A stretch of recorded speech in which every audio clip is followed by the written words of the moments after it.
I am here since 2010. Ano? Don't want to work. Ano to? Ano ba itong password guys?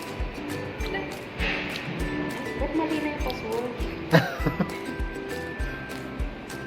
Na, nag-try yan. Ayaw niya ng type. Alam ba?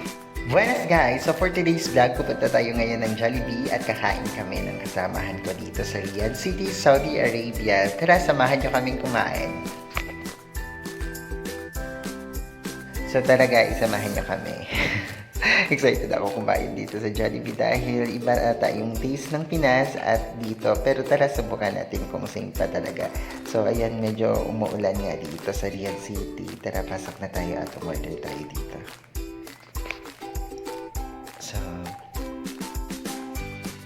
So, ayan, si Jollibee.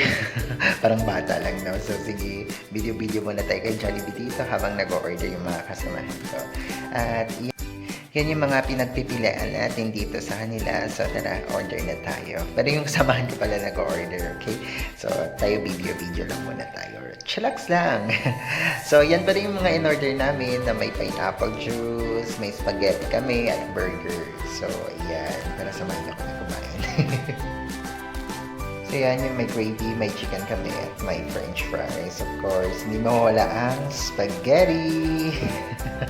So syempre tikman din natin yung spaghetti pero hindi siya katulad ng Pinas yung spaghetti kasi mas malasa talaga sa Pinas. Pero okay naman yung lasa.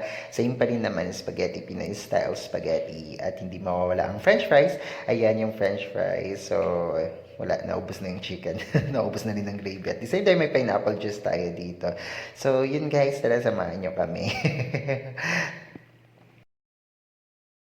Actually, hindi ko alam kung magkano yung presyo nito. Pero, ayan, may take out pa kami kasi hindi namin naubos. So, yun lang guys. At uwi na rin kami. So, thank you for watching. Bye!